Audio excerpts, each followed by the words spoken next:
Hello friends, good morning. दोस्तों, मैं आपका दोस्त राजवीर सिंह आज आपको प्रतिशतता के बारे में जानकारी दूंगा और समझाऊंगा कैसे हम बड़े से बड़े सवाल को सूक्ष्म तरीके से सोल्व करते हैं। हमें 100% कैसे देना है मैं आपको समझाऊंगा। तो इसी क्रम में आज हम चलते हैं परसेंटेज क्वेश्चन पर। दोस्तों, मैं समझाना चाहता हूं कि जहां कहीं भी प्रतिशत का जिक्र आ जाए हमारे माइंड में 100 आ जाना चाहिए, यानी अब 100 पे काम होगा। कहीं भी आपको परसेंटेज का चिन्ह दिखाई देता है एकदम समझ जाए कि यहाँ काम जो होगा 100 पर होगा। तो मैं क्वेश्चंस को लेकर धीरे धीरे एक एक परत खोलने की कोशिश करूंगा। आइए चलते हैं क्वेश्चंस पर। किसी संख्या में 84 की वृद्धि होने से वह स्वयं का 107% हो जाती है। संख्या क्या है? कोई भी संख्या अपने आप में 100% होती है। कोई भी संख्या अपने आप में 100% होती है।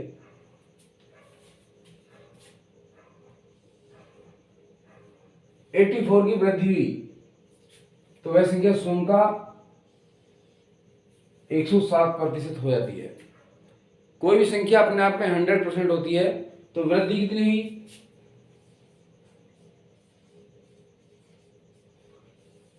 कोई भी संख्या होती है 100% होती है।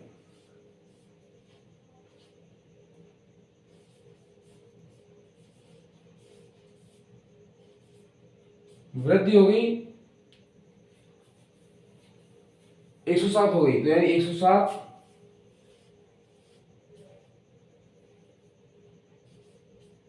माइनस 100 कर दो, यानी 7% की वृद्धि होगी। अब वो कह रहा है कि वृद्धि हुई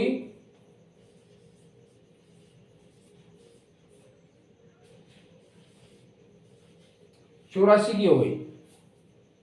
इसका मतलब सीधे हमारे माइंड में आ रहा है 7% जो है 84 के बराबर है, तो 100% कितना होगा? बस यही सवाल है।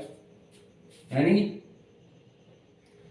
7% बराबर है 84, 1% 84/7। और कोई भी संख्या जो होती है 100% होती है 84/7 गुना 100। 7 से काटो 7 एकम 7, 7 दूनी 14, 12 दहाई, तो वो संख्या जो है 1200 है। तो इसी तरह से हम मेंटली हल करते हुए सवाल हल करने हैं। इसी क्रम में हम चलते हैं क्वेश्चन पर। दोस्तों, इसी क्रम में नेक्स्ट क्वेश्चन ले रहे हैं हम। क्वेश्चन बड़ा ही सिंपल है। किसी संख्या का 32% उसी संख्या के 17% से 120 अधिक है। संख्या का मान क्या है? हमें फोकस करना है 32% और 17%। जहां भी परसेंटेज का जिक्र आता है हमेशा वहां कोई भी संख्या 100% होती है। ये बात हमें माइंड में आ जानी चाहिए। 32% 17% से 120 अधिक है, यानी 32%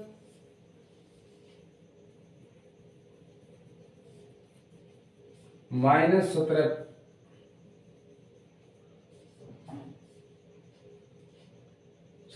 इनका अंतर जो कितना है 120 है। यही आपका सोल्यूशन हमें यहीं से निकलता है। 32 में 17 गए कितने बचेंगे? 15%।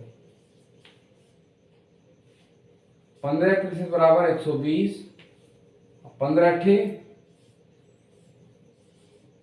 यानी 1% जो है वो 80 के बराबर है।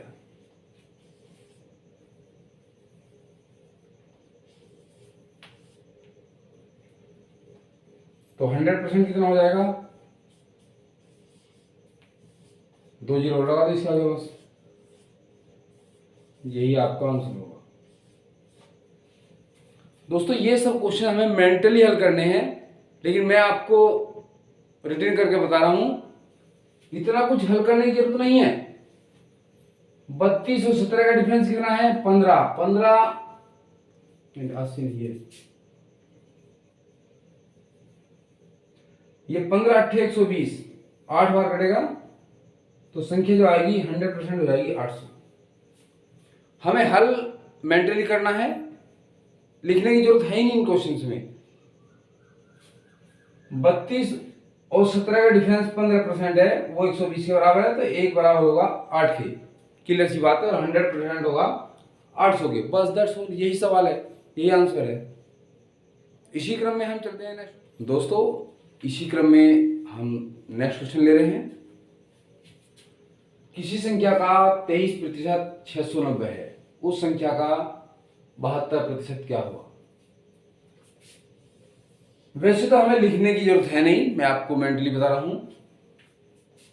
23% बराबर 690, यानी 1% हो गया 23 3 69, 1% बराबर 30 हो गया। और 72% कितना हुआ? यानी कि 23% जो है वो बराबर 690 के है। तो 1% कितना होगा? 690/23। हमें निकालना है 72%। तो 72% जो होगा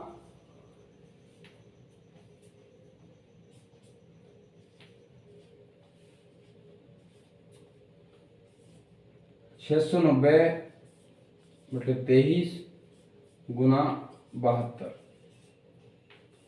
23 3 69, 30, 3 गुना कर दो, 3 दूनी 6, 3 सत्ते 21। तो 72% जो होगा 2160 होगा। ये मेंटली थिंक करना है, हमें लिखने की ज्यादा जरूरत नहीं है। मैं आपको बार बार समझा रहा हूं कि हमें क्वेश्चन मेंटली हल करके हम समय बचा सकते हैं, और वो जो हार्ड क्वेश्चन है उनमें उस समय का प्रयोग कर सकते हैं। तो दोस्तों आप सोचकर, अपनी सोच बढ़ाकर, ग्रो थिंक कर आप सवाल को जल्दी हल करेंगे, यही मेरा अपना व्यू है। तो चलते हैं इसी क्रम में नेक्स्ट क्वेश्चन पर। दोस्तों मैं आपको यही बात समझाने की कोशिश कर रहा हूं कि जहां भी प्रतिशत का चर्चा हो वहां 100% माइंड में आ जाना चाहिए। 100 माइंड में आ जाए, बस हमारा सवाल सोल्व हो गया। देखिए इसी क्रम में नेक्स्ट क्वेश्चन ले रहे हैं। एक विवाह समारोह में 32% महिलाएं हैं, 54% पुरुष हैं और 196 बच्चे हैं।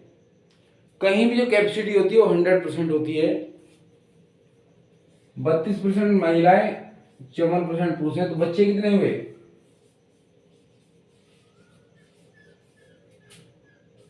आप 100 में से घटा दीजिए, कितने? 32 प्लस 54,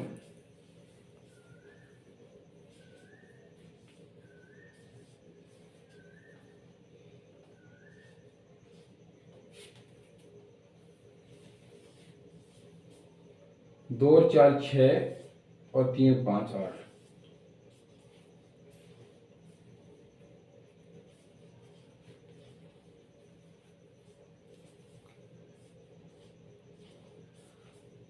यानी 100 में से हम स्त्री और पुरुष को घटा देंगे तो क्या बच जाएंगे? बच्चे बच जाएंगे। तो यानी 14% बच्चे हैं। अब उसने कहा बच्चे जो है 196 हैं, 14% बराबर 196। तो 1% जो होगा आपका 196/14। यदि हमें 100% निकालने हैं तो इधर भी हम 100 की गुणा कर देंगे,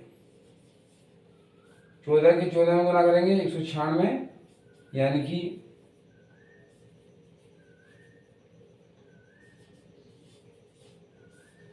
टोटल जो है 1400 है। हमें क्या निकालना है? 54%। तो हमें 100% निकालने की जरूरत नहीं है, केवल 1% निकालो। तो 1% जो आ गया हमारा 14 आ गया। अब हमें क्या निकालना है? हमें निकालना है पुरुष। तो पुरुष कितने हैं?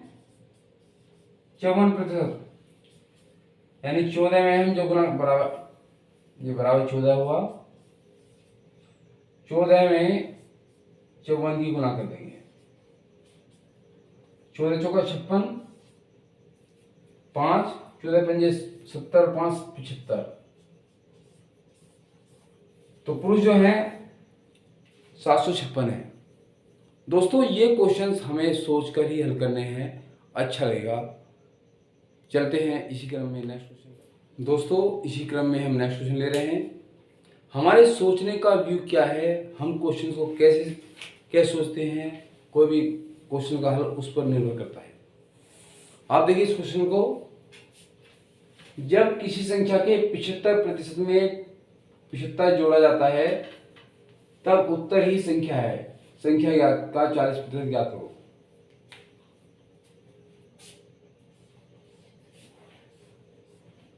पिछहत्तर प्रतिशत में 75 जोड़ा जाता है, 75% है तो कितना जोड़ा जाएगा? 25%। कोई भी संख्या होती है 100% होती है, तो 75% में कितना जोड़ा जाएगी? वो 100% हो जाए 25%। अब ये कह रहा है 75 जोड़ने पर वो संख्या प्राप्त होती है, अर्थात जो 25% है वो बराबर है 75 के। ये बात माइंड में आ जानी चाहिए। तो 1% जो होगा 25 थी 75, 3 की होगा, और कोई हमें क्या निकालना है? 40 संख्या का 40%। तो 40% जो होगा 3 गुना 40 बराबर 120। यही हमें माइंड में सोल्व करना है। बस हमें देखना है कि हमें थिंक सवाल को कहां से लेना है। हमें दिखाई दे रहा है कि 75% में क्या जोड़ा जाएगी? 100% संख्या हो जाए 25%, और उसमें क्या है? जो 25% है वो कितना है? 75 है। तो 25% बराबर 75 के, 1% बराबर 3 के हो गया। इसी प्रकार 40 जो प्रतिशत होगा 3 गुना 40 के, अर्थात 120 ही आपका आंसर होगा। दोस्तों इसी क्रम में हम चलते हैं नेक्स्ट। दोस्तों हम इसी क्रम में नेक्स्ट क्वेश्चन लेंगे। क्वेश्चंस सिंपल वे से सोचकर हमें हल करना है, यही हमारा मेथड है। एक संख्या का 30% दूसरी संख्या के 40% के बराबर है। उन दोनों संख्याओं के योगफल का 25% 420 है। कोई भी संख्या होती है 100%। हमें क्वेश्चन में क्लू दे दिया 25% बराबर 420, यानी 25% जो है वो बराबर 420 के है। तो 100% कितना हो जाएगा? 25 का हमें 4 से गुना इधर करते, 4 से गुना आप इधर कर दो। 4 0 0, 4 दूनी 8 और 4 चौक 16। तो संख्या कितनी है? 1680। अब दूसरा क्लू क्या दिया उसने? एक संख्या का 30% दूसरी संख्या के 40% के बराबर है। कोई संख्या हमने पहली संख्या हमने x मान ली, x का 40%,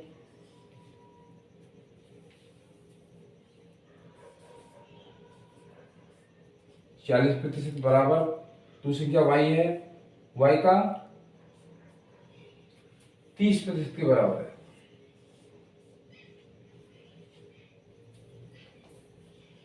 दोनों तरफ बराबर का साइन है, तो बराबर मतलब बराबर, ये आपका परसेंटेज का साइन है तो ये कैंसिल हो जाएगा, 0 से 0 कैंसिल हो जाएगा।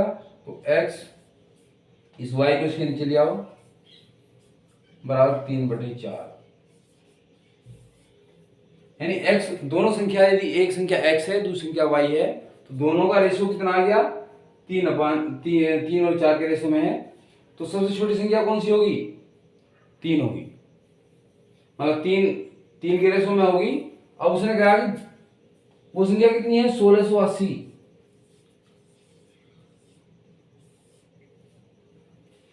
जो संख्या है दोनों का योग वो कितना है? 1680 है। तो हमारा योग कितना है दोनों संख्याओं का? 3 और 4 7। तो इसे 7 से डिवाइड कर दो, और निकालनी कौन सी है? सबसे छोटी। सबसे छोटी कितनी है?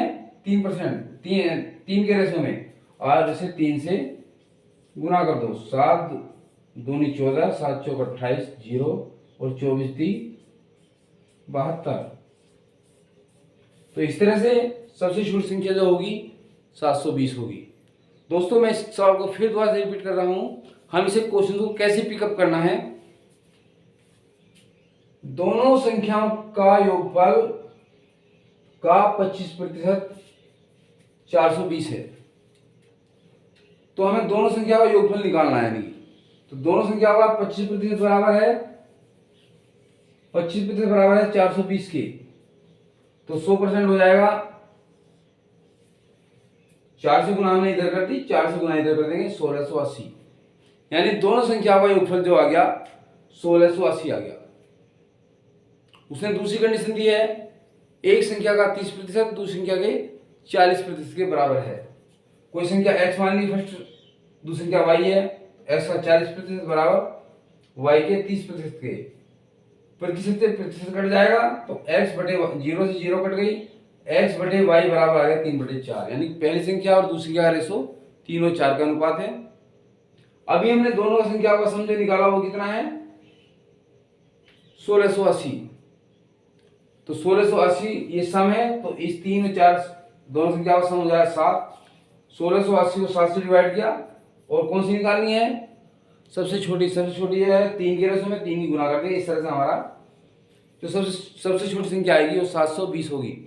दोस्तों इसी क्रम में हमें सवाल करने हैं, बड़ा सोचकर छोटा लिखकर।